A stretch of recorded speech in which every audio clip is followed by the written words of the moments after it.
తెలంగాణ ఉద్యమం సాదాసీదాగా ప్రారంభం కాలేదన్నారు సీఎం కేసీఆర్. ఎన్నో ఆటుపోట్లను, అవమానాలను ఎదుర్కొనే ఉద్యమ పార్టీకి ఊపిరిపోసామన్నారు. పార్టీ స్థాపనకు ముందు మేధోమథనం చేసి ఉద్యమంలోకి వచ్చామన్నారు సీఎం. ప్రజాతంత్ర 18వ వార్షికోత్సవ సభలో పాల్గొన్నారు కేసీఆర్. ఇదే కార్యక్రమంలో సీనియర్ జర్నలిస్ట్ దేవులపల్లి అమర్ రచించిన డేట్ లైన్ హైదరాబాద్ పుస్తకాన్ని ఆవిష్కరించారు. మొదటి నుంచి కూడా తప్పును తప్పు అని చెప్పడం తనకు అలవాటన్నారు కేసీఆర్. తెలంగాణ ఉద్యమం ప్రజల ఆత్మగౌరవానికి సంబంధించిందన్నారు. ఉద్యమాన్ని ప్రారంభించినప్పుడు ఊరికి ఆవేశంతో జై తెలంగాణ రోడ్డు మీదకి రాలేదు. కనీసం 3-3.5 వేల గంటల మేధోమథనం. దేశం ఏ పరిస్థితుల్లో ఉంది, ఇప్పుడు రాష్ట్రం ఏ పరిస్థితుల్లో ఉంది, ఎవరు పరిపాలిస్తూ ఉన్నారు, ఈ సందర్భంలో ఒక రాష్ట్రం సాధించడం సాధ్యమే పనేనా, దానికి మార్గనిర్దేశం ఎలా ఉండాలి, పందా ఏమై ఉండాలి, చెప్పవలసిన సంగతులు ఏమై ఉండాలి, హౌ టు ఆర్టికులేట్ అనే విషయం మీద 3.5 వేల పైచిలకు గంటలే మేధోమథనం జరిగింది. నిజానికి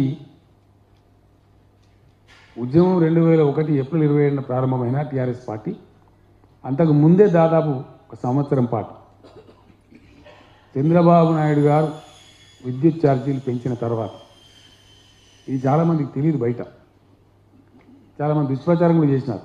ఈయనకు మంత్రి పదవి రాలేదని ఉద్యమం పెట్టిండాను, మరొకటి కూడా చెప్పినారు. ఆ రోజు తెలంగాణలో రైతాంగం పడే బాధ, దానికి ఒక సొల్యూషన్, ఒక చిన్న ఉపశమనం విధించడంలో ప్రధాన భూమిక పోషించింది నేను. కానీ తర్వాత పరిణామాలు మారినాయి. చంద్రబాబు నాయుడు గారు ముఖ్యమంత్రి అయినారు. ఆ స్లాబ్ అలాగే ఉండేది. అంతలోనే ప్రపంచ బ్యాంక్ ప్రవేశం చేసింది. ప్రపంచ బ్యాంకే ఒక 60% పరిపాలన చేస్తుందనే పద్ధతిలో వ్యవహారాలు జరుగుతున్నాయి. ఆ సందర్భంలో నేను అప్పుడు మంత్రిగా ఉన్నవారి క్యాబినెట్, ఒక పర్టికులర్ క్యాబినెట్ మీటింగ్లో వారు ఈ స్లాబ్ రేటు పెంచక తప్పదు అని ప్రస్తావన ఇచ్చినారు.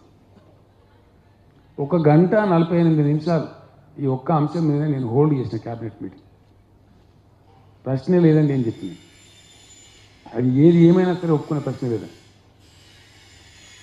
చర్చ జరిగింది. కొంతమంది మంత్రులు నాతో వాదించారు. తెలంగాణ ప్రాంతీయ ముఖ్యమంత్రి గారు కదా, భయం కొంత దాకా వచ్చి ఆ తర్వాత ఒకరు జారుకున్నారు. చివరికి నేను ఒక్కరిని మిగిలి. చివరికి ఆయన పెంచక తప్పదండి, మనం చేయాలని చెప్పి 18 రూపీస్ ఉండేదాన్ని 85 రూపీస్ తీసుకుపోదామంటారు. ఒక మాట సార్, మీ ఇష్టం, 3 HP మోటార్కి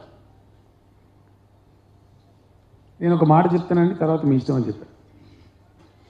సార్, నేను హైదరాబాద్లో తక్కువ ఉంటా, జనంలో ఎక్కువ ఉంటా, కాన్స్టిట్యున్సీలో, జిల్లాలో. నేను ఒక ఫ్యాక్ట్ మీకు చెప్తా ఉన్నా. ఈరోజు తెలంగాణ కర్షక సమాజం ఉన్నటువంటి పరిస్థితులలో తెలుగుదేశం పార్టీ ప్రభుత్వం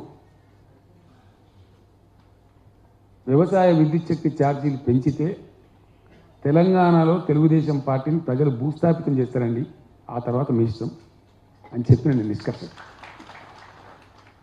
డైరెక్ట్గా.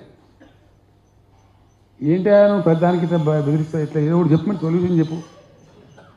మళ్ళీ ఓ కన్సెన్సస్ దాకా మాట్లాడి చేసేదంతా చేసి 35 రూపీస్ వరకు పెంచుదాము, ఆ తర్వాత పెంచమని పబ్లిక్గా హామీ ఇద్దామని చెప్పినారు.